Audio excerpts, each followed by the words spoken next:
Hey everyone, welcome to another episode of the Voices for Voices TV show and podcast. I'm your host, founder of Voices for Voices, Justin Allen Hayes. Thank you so much for joining us on this episode and our over 280 other episodes in our catalog. We had this huge goal that we were going to try to hit in studio episodes and out of studio episodes of a total of 300 by the end of 2025. But this last 30, 45 days or so, we've really kicked things into high gear. So we're going to be hitting that 300 number a lot sooner. I don't know where we'll end 2025, but it's only because of you watching and listening, whether you're here in the United States or close to 80 countries, 800 cities across the world. Thank you for taking the time out of your day if you're commuting or just hanging out, relaxing, and some nice summer weather. If that's where you're at, I know some parts of the world it's kind of the opposite. So we have winter type of conditions, but hopefully you're enjoying yourself. And again, thanks for tuning in. And if you can do us a big favor, give us a big thumbs up, like, share, subscribe, follow, all those things. They're free and they help us march again towards our goal of wanting to help 3 billion people over the course of my lifetime and beyond. This episode, I say this, and I feel it in all the episodes we do, but this episode really has um, a double edge to it because the guest that we're going to be talking to today uh, is a former military member. So he's a veteran. And so having that service to the country, uh, learnings that may possibly have affected kind of that mindset, that goal orientation of leading him into being an author and a mentor for so many, especially one of our guests that we have had on a few times here, David Solomon, and it's through his generosity of connecting us with our guest, Mr. Ben Sanford. Thank you so much for joining us. Thank you for having me. You're welcome. Yes, well, pretty wide open. We can start maybe we can start with your maybe your military career and kind of go through like a little bit of a timeline. Then we'll get into the publishing and then we'll get into current Yeah, state. my military career. I was in prior enlisted, then I was in ROTC, then I was a commissioned officer for a few years before I resigned my commission. But most of mine was in the reserves. But most of mine after that was federal law enforcement. So I was in the border patrol and I was an air marshal for most of my career. Okay, So which is that's the where I got same most of my thing. Good, yeah sir. Good. Thank you for your service. Those are also important areas. yeah yeah. The air marshal bit helped me. I mean, I met so many interesting people traveling around the world that gave me a lot of ideas for the characters in my stories. So Great. So how did you become interested in writing? well, I have in my one video I did on the first video I ever did on TikTok. I always said there's two types of writers in the world. There's those who are natural writers who are looking for a story to tell. Those are people who are very gifted at writing. And then there's the second group of writers, which unfortunately I fall under, and those are the people who have a story to tell and they're looking for a way to write it. And in some ways it's easier, in some ways it's harder. It's easier in some ways because you already have the plot outlined in your head and you have the characters in your head. Everything's all set except your ability to write it. And it takes a long time to write a story when you are trying to learn how to write. But at least you have the idea, the visions in your head. It just you have to put it on paper. The only thing with that in mind, it's like if you don't have this. I mean, I have when I was writing Arax, another story popped in my head, so I'm trying to finish that one now too. And when those are done, I don't know if I have anything else to write. So Yeah.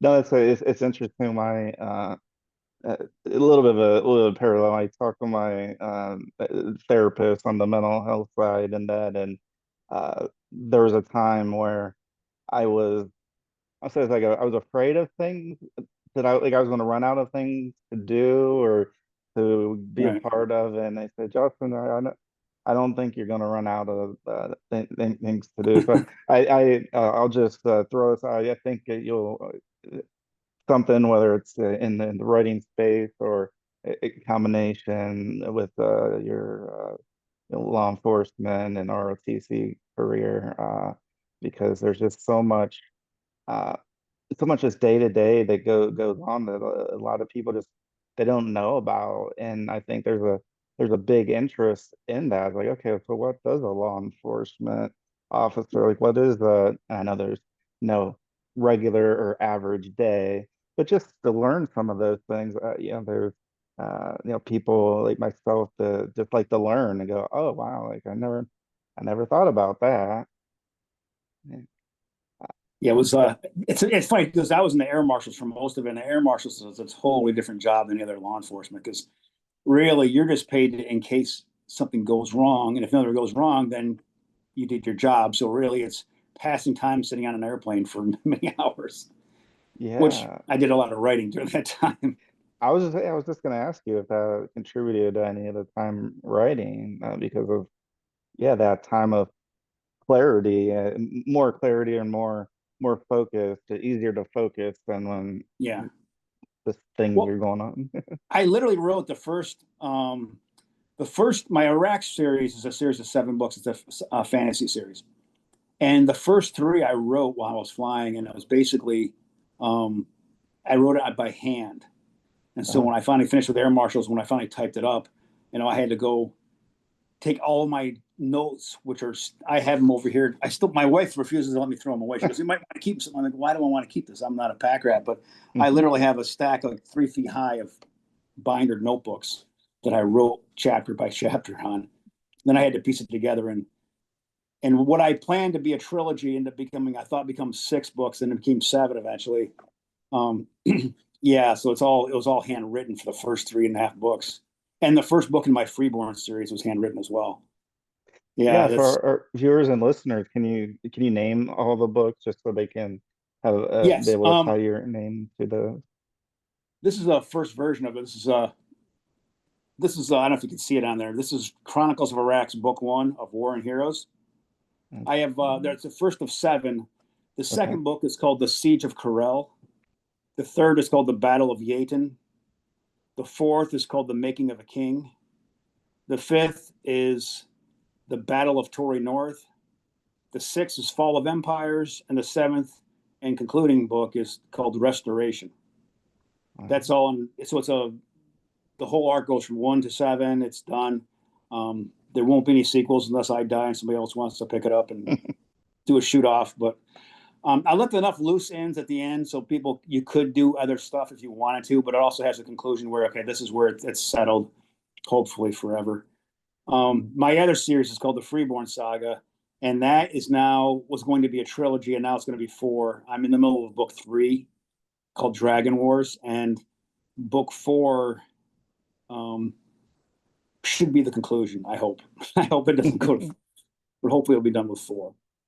Um, Great. It sounds like you have, as far as characteristics or traits in you of helping others, that whether that was when most of your time in the air marshal or with your books, you're wanting to inform or entertain individuals, that helping other mindset, was that something that set in like at an early age or just over time it just started to uh yeah, marinate well, with Arax. I originally wrote the Arax story for my nephew when I was in I was in high school when I wrote the first version, and or actually the second version. The first version I was much younger, but I wrote in high school, which is now basically books 1 and 2, but really poorly written. Um, and for several reasons. One, I was like when I was in English class in high school, I wasn't very good at English because I hated the subject and I hated the stories we had to read were so boring, or you didn't understand them. Or basically, was they never catered to what I was interested as a young boy. Like I like wars with adventure and war and action, and they didn't do anything of that. English class, if you didn't couldn't read their boring stories and incorporate it and talk about it, then you wouldn't do well. And I was like, why don't we have stories that boys and even girls would love, like adventure stories? Why are we making kids read stuff that they don't like? It's like, and make that part of the curriculum. And so with that in mind, I wrote Arax for that um, that age group, so to spark imagination and have. And I try to include in Arax, though it's a story about following a war in a mythical world.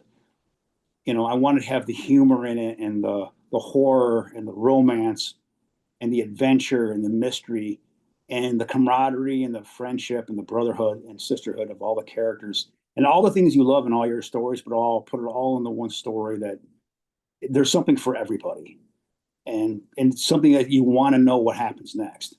I guess the best compliment I ever got from it was people said it was addictive. Mhm. And my brother, he never heard, I never think he ever reads, but he loves, he said the one thing he'd always told me, he goes, I didn't want it to end. Right. Oh, So he was slowed down towards the end of the books and not want it to end. Of course, then again, those are my closest people to me saying that. And you're never, what was the phrase I heard from one author saying, you're you're not half as bad as your worst critic says you are, and you're not half as good as your best says you are. You're somewhere in between. But when someone's saying they're addicted to the story, then that's a great compliment. And they didn't want it to end. But as great. far as like you're saying, what motivated Mhm. me most is probably because it's like, I always see, like, I watch movies and I criticize them. I'm like, well, why did they do this? Why did they do this? And I'm like, you know what? Just make your own story and do it the way you would do it. Like, take everything you loved from all the different movies you loved and stories and books and songs or whatever it is, you throw it all together and you get rid of the stuff you don't like and keep the stuff you do. Like, if you don't like to have love triangles in your story, then write a story with no love triangles. If you don't want to have drone on about endless descriptions, then make sure you tailor it back where you just give the reader just enough to move the story along. Um, and I'm sure people will read my stories and take the same thing from them. And they're like, no, I don't like this. And they want to reimagine what they want from something else, other piece of it. But that, and the gist of it is, I wanted to make a story that kids would love to read. Yeah, and I think it's important uh, for authors, really anybody, but especially authors and how the information is consumed and read, to be real cognizant of the the age range that you're writing towards and writing for, that making sure that the scenes and the characters and the plots and that really do line up, instead of having, let's say, a more mature book and saying, oh well, this is actually for uh, 8 to 12 year olds, or just a number like that. And I think that's important.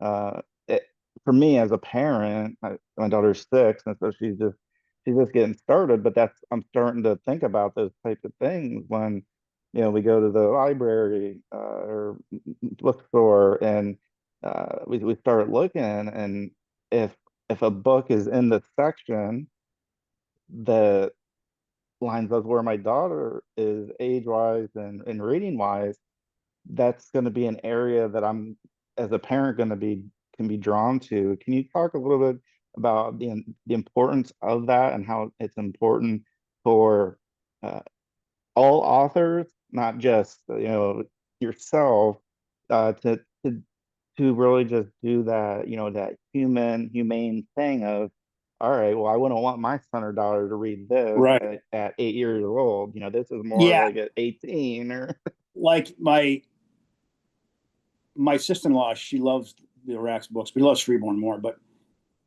her grandson, my great nephew, he's very creative and imaginative.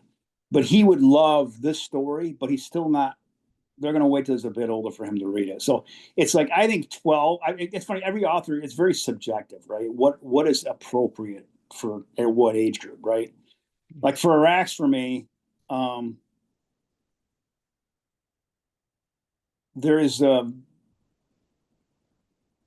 it's probably the violence. It's like because it's warfare. I try to make things realistic, right? So if you're looking at ancient warfare, medieval warfare, and the gargoyles in my story are the antagonists, or like the main antagonists. There's bad humans too, but when you have creatures that can fly, it changes like imagine medieval and ancient battlefields, like whether it's the Battle of Cannae or the Hurtgen Forest or any of these other ancient battles of Carre. And if you try to implement instead of just two large armies with interlocking shields jabbing each other with their swords and spears, if you have people that could fly over top of it, which changes the dynamic of the battlefield. But I try to do these ancient battles, and I try to each battle's a little bit different in the books, unique to the setting that they're in. But it's like I try not to sugarcoat the violence. I don't over glorify the violence, but I just tell it exactly. I try to make it realistic the way it is. Um, it's like language, right? It's like some people may consider swearing to be if you use the F bomb or use the Lord's name in vain. And some people like think, even if you say crap or use the S word, that's swearing. Or, I do use the S word a little bit. I have some characters from Earth there, and they're a bit more different than everybody else. So there's a couple, maybe once per book, there's a word in there that might be borderline. So is it appropriate for a 12-year-old? Oh, absolutely. It would be fine with them. It would be rated G as far as the language. But violence, I mean, that's pretty subjective. Some people might think it's the violence is not graphic. I've had reviewers say the violence is not graphic at all, and other people are like, they wouldn't have their child who's 10 years old read it because it's pretty. It's kind of like if you see Lord of the Rings, you see the orcs, you see the battle at Minas Tirith when Gothmog chops off all the the Gondorians' heads and he shoots them over the wall. And he says, "Release the prisoners." That's a pretty graphic scene, but other people are like, "Oh, it's not graphic at all." So it's really subjective.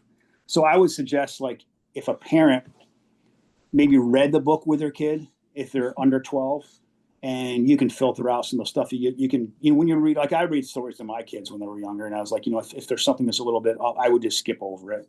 Yeah. And I think over my entire Arax series there's two love scenes, and one in book 1 and one in book 5. Book 1 and book 6 on a wedding night. I try writing love scenes is not my thing. I didn't want to be a prude and not show anything, but I didn't want to be obscene. I want to leave enough to the imagination. And if you look at the Bible, you look at the Song of Solomon, right? It alludes to stuff, but it doesn't get into detail. So you try to make it as subtle as possible, let the reader use their imagination. You don't want to leave it out either because it's part of the building up of the story. It's really important between these characters because it serves a certain purpose and a point in the story. It's kind of like the old phrase, people don't like senseless violence. And I always use the phrase I liked violence that made sense. Yeah. If you ever saw Die Hard, when you watch Die Hard, every time John McClane, there's 12 of the bad guys, he kills one of them. You're like, wow, that's great. You got that guy. And every time somebody good dies, you feel bad. So you should feel pain when a good person dies in the story, and you should feel elation when the bad guy finally gets, or a sense of relief. You should have some emotional attachment if it's that much cost of if life is on the line, like the value for human life. You should have some emotional attachment to that. Yeah, but I try to make the books as realistic as possible, though it's a fantasy setting. Um, and that means everything, whether it's the humor, the horrifying part, the scary part should be scary, the horrifying part should be horrifying, and the romantic part should be romantic, and the adventure part should be adventurous. Even though the story starts off a little slow at the very beginning because you're trying to ground the characters. So the problem is you don't want to lose the reader at the beginning, but you got to have, especially in a long epic with so many characters, you have to start off grounded with the main character and invest the person in first about who he's about and his origin, and try to do that without boring people. That's the magic sauce that I don't know if I nailed it or not, but people can Yeah, read it and find out. I think so. Uh, as far as how important is networking and I was saying in the writing, the author industry to bounce ideas off or just have a conversation, not trying to take any information from another individual's stories, but just on oh, I never thought about that. Like I could maybe be a little bit more efficient, or I never thought about this particular way. Is that, have you found that to be important with any You online mean, groups or no, any my I problem guess is I wrote my Arax books before I knew anything about book publishing. Like I read a lot of okay. books and I wrote them. Um, Now I'm doing the marketing after the fact, and it's the biggest mistake I made. You need to market a book before you release them. And if you have your last book, my last book just came out in January, but even then, I didn't understand from the people who helped me publish it that you have to start marketing before it gets released. And if you wait, then you're basically crap out of luck, because it's like you have to. It's hard marketing. So the only thing you can do is you have to do social media. And I was never, because of my line of work, I never did social media. Me and my wife were like, no, no, no, I don't do it. Because I couldn't put my face on TV for anything, Mm-mm. or even a podcast, or even Facebook, or any of that stuff if I was an air marshal. I had to go, I was covert. So that being said, um, doing social media, if you've never done it before, especially like a dinosaur like I am, it's different. I mean, I just joined Facebook a month ago along with Instagram. Instagram I did a year ago, but I didn't really put anything out there. I only did maybe a couple posts, and I did TikTok. Um, the first video I did is probably like 4 or 5 months ago, and and that took me. I remember my first video I did. It took me like 8 hours to figure out how to even work the Mm. device, and like how to cut up and cap and add all these different stuff to it. And so that's probably the biggest challenge, is because anything you do, that like a skill set, like writing, or like writing a book, or maybe inventing something, or Mm. creating a product, whatever you do, that's part of it. But the bigger part is marketing it, because if you can't market it, it doesn't make, and that's marketing is a totally different skill set than writing. So you can write a masterpiece, but if you don't know how to market it, it'll just sit there lost along 20 million other manuscripts. And if you are self-published, like I've done the self-publishing route, um, and you edit your books, and I've edited my books so many times, and then you still find mistakes, even because there's stuff that spell check doesn't catch, and you try to catch stuff, and it's maybe grammatically, it's not a misspelled word, it's just a wrong word. It's Mm. like, and you don't catch it. You human eye, you only can glare at a page so long, you're gonna miss things. And it's kind of like if you see like a courtroom when they rely on witness testimony, and they swear this person did it, and then they find out 20 years later, and you convicted somebody on that one witness's testimony, and 20 years later down the road they find out, no, the person was innocent, the witness was wrong. It's because our eyes trick us. We see things that aren't there.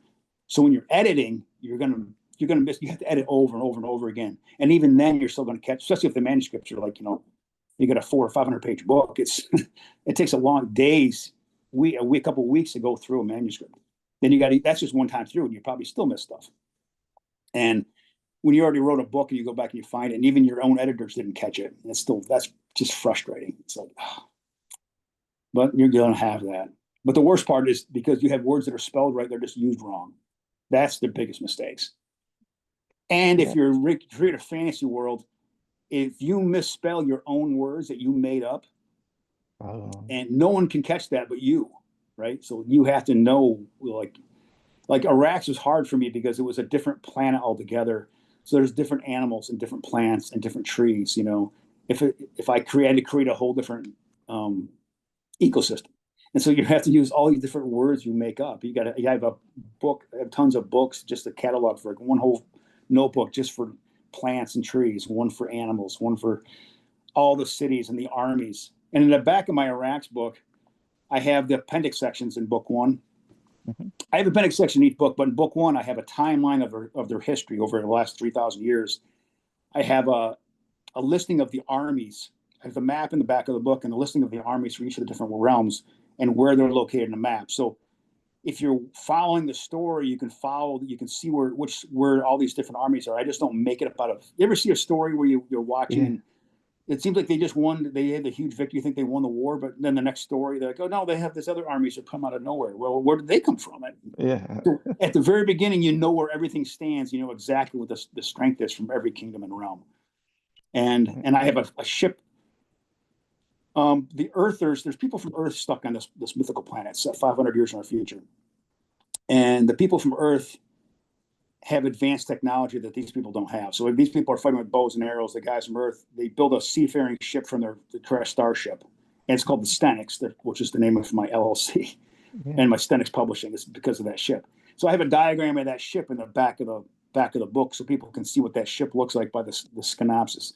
Um, but all those little details I try to put in there, it's after a while it gets a little overwhelming. Like you it took so long to write Arax, you lose yourself in the world you create, and it's like when it's finally over, you're like, wow, I can breathe again. But I had this other story I got to finish, which is another fantasy world. So I tell you this right now, if I do write anything ever again, it's going to be a contemporary book, probably something to do with football, but it's going to be nothing to do with with fantasy realms. I am done with fantasy after these two series. Is there? If you ever end up reading my Arax series, you get to the end, you'll be like, wow, yeah, I don't think I could ever. If they burned up, I don't think I could write them ever again. I'm like, I can't go back and do that.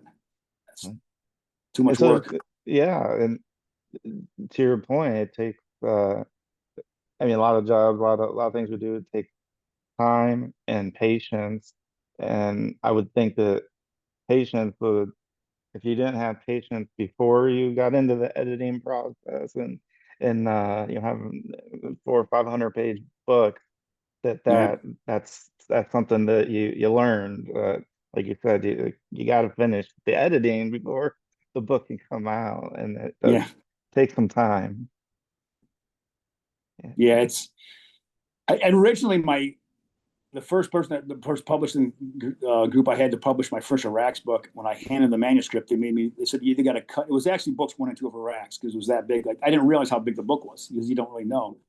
It Hmm. was 600 some pages, single space, but it ended up being, it would have been 1,000 page book, and they made me break it in half. So now, Uh, yeah, you don't, or I can cut 170,000 words out of it. There's some stuff I might have should be able to cut, but most of it I thought was pretty necessary for the story. And it's either you break it in half, or you cut parts off. But then again, it's kind of like there's lots of every author has their darlings, have their stuff. Everything they write, they don't want to throw away because they put so much time in writing it. A better editor might help you cut that out. But I'm still mm, thinking the first 2 books, what I could have cut out, and I don't know what I could have cut out to keep the story going. Probably because there's so many characters as the story goes on, and there's so many um, the different storylines going on that go concurrently, and it's trying to cut something out without. It's kind of funny because I get to the final battle in my last book, and because there's so many characters, if you want to touch base with all of them to give them all a little bit, even the minor characters to give them, because this is the end, this is the final thing. So let's say you're writing a book, these chapters for a final battle, and you touch base with one character for he's a minor character, but you give him like a half a page, even though they say half a page, right? And then before you know it, if you touch base with like 15 different characters, you're already at like, you're getting 10, 15, 20, 30 pages, and without even really moving the story around a lot. So it has to be an important part of the battle that they take shape in, or you want to put them in a perspective that they experience a certain thing at the battle that you can tell what's going on over here by using that character. But by the time you get done, you got to be careful because your story will balloon out of control. I always thought the problem is writing. When I was in high school, the problem is writing enough words to do a 200 page essay or 200, 500 word essay. Now it's like trying to take words out take them is the out. challenge and still tell the story. So you want to make the story as lean as possible. But if you leave too little information, people can't conceptualize what you're trying to tell them. So that's the dilemma I think every writer deals with. And the How other about, biggest problem, yeah, I'm sorry, go go ahead. ahead. No, you're fine. Continue, please. The other biggest problem is if you're doing a series of books and your first book is book one, you have to understand your worst written book you'll ever do is your first book. And if people don't like that first book, they're not going to read your great books you write later on. You could write, if your last books are like classic, like the best books ever written, but your first book in the series is C Spot Run, no one's ever going to read your masterpiece because book one sets the standard, and that's the problem. If I could do things over again, I would have taken book one and just read thorough. I would read it done lots of parts of it to really make it really stand out. I'm glad you mentioned that. I've never heard of that, but that makes so much sense. That right, you have a yeah, if you have book one, that's gonna just like anything, your first time practicing or doing anything, it's still a lot to learn and tips and tricks and all those things. And to have that, like you said, and if that's something that is not interesting enough to the readers, they're not gonna have an opportunity to actually get to the later books where you're gonna more refine your craft in that. Now your covers, I'm wondering, do you do your own art or what's that like? Okay, there's two. Each of the book series have different types of covers. So my Arax series, I needed a cover artist to do the covers for me. My friend of mine recommended his cousin named Carl Moline, and I never met Carl. I called him. I'd always communicated over the phone, Mhm. and he would take about 6 months to do each cover. And so I don't know if you guys can see on the screen, but this is book one. This is Arax Yeah. of War and Heroes, book one. Now, I gave him a rough idea of how to do it, and he basically he worked for Marvel Comics, and he also did a lot of the graphic novels. He did cover art for. He always went to a lot of Comic Cons and sold his stuff. So his are more like a graphic novel type covers. They're kind of like comic book type covers, which my wife doesn't like. Right? She likes classic like fantasy, romancy, freaking covers, which they have. Which my freeborn are more traditional covers. So for Carl, I gave him the ideas, and he wrote or he drew all those, and he put the colors on them. But when he did to the seventh book, he did the outline, he did all that, but he didn't color it in because he died right before he could color it in. So my last Oh, book, which is called Restoration, this is the author's copy with a little band across the front they give me. That's called Restoration. So this one's a bit different than the other ones because this one does not have his colors on it. This is what the publishing company they had one other people just fill in the colors. So this one looks a little bit off compared to the other ones. The other ones are looking a lot sharper because that was Carl's work. So I actually dedicated book 7, and I put the dedication for the whole series for him for his contribution because the covers I think really stand out for. And I tried to explain to my wife, I was like, look, the Arax is original audience is supposed to be young teenage boys. It's like if you have a young son who loves to read and wants an adventure story, it's for him. And it's funny when I go to Comic Cons or I go to book signings or book fairs. It's the men are usually drawn to Arax. The women maybe it's freeborn. So it's though there are crossover. Like I have a lot of like I have a lot of girls I know have read Arax and they love it. And a lot of guys have read Freeborn and they love it. But the covers themselves are more like very diverse as far as like there's a Rax. It's totally one type of cover, and Freeborn is more of a traditional fantasy cover. But it's all because of him, because Carl. I love them. Yeah, in such detail, just incredible for someone to have their mind work in that. Man, it's Yeah, I can only incredible. draw stick figures. I don't know how people draw anything. That's why I'm right there with you. Yeah. How can people learn more about you? How can they find your books? How can they purchase them? Uh, for anybody who's watching and listening and wants to check I them have out. I have a website called stenixpublishing.com, and all the books are on there. Okay. You can look it up. Like it gives a little bit of synopsis of what they're all about. They're all on Amazon as well, so you can go to Amazon and purchase them up. And Goodreads, I have a lot of reviews for books 1 and 2 of Arax on Goodreads, and as well as Freeborn. Um, so I'm thinking like if you go to Goodreads, the only problem is if you look at Benjamin Sanford and you go to like Goodreads, there's other people named Benjamin Sanford selling books that are not Uh, me. But you can see that if it's Chronicles of Arax, if you look up Chronicles of Arax Book 1 of War and Heroes by Ben Sanford, and you'll find it on Goodreads, it'll pop up, and all my other books are connected to it by there. oh, There's other books cool. there by people named Ben Sanford that aren't me because it's at the bottom of the page, but you'll see all of them on there. But if you go to Stenix Publishing, which is Stenox publishing.com, that has everything on it, and also links where you can purchase them. If anybody has Kindle Unlimited, I put all the books are on there for free. If you have Kindle Unlimited, because they reimburse you by just paying you get paid per page if people read them. So if you want to read them, the only problem with the Racks, I will say, if you get it on Kindle Unlimited, the problem with the Racks is the map and the timeline and all. It's in the back of the book. Mm. So I don't know. I should have had them when they did it, put that at the map at the beginning of the book. So I don't know about you, but if you're following the story, you need to Yeah. see a map to see where the characters are going, and so it all makes sense. Um, Yeah. yeah, so we'll see. I don't know if you guys know what the stories are about, but Arax is more of a Gargoyles are the main antagonist, and they were created by their creator, and they betrayed their creator, who cast them down upon Arax in mortal form. I don't know if that rings a bell or not. So they can't possess people's minds or be like demonic entities, but they breed in great numbers and they want to destroy mankind. And the whole story of Arax is throughout their history is the war between humans and gargoyles. And in the recent years before the start of the story, one human named Tyro aligned himself with gargoyles, and that tipped the balance. So now he's threatening to conquer everything. And I'm gonna have to cut you off. We're out of time. So okay, if you don't mind, can we come back and do a second episode? absolutely. Okay, cool. Well, let's log out. It'll take about 5 minutes for Zoom to do Okay, its thing, and same link. perfect. All right. Great. Thank you so Okay, much. We'll see you got it. soon. All right. Bye.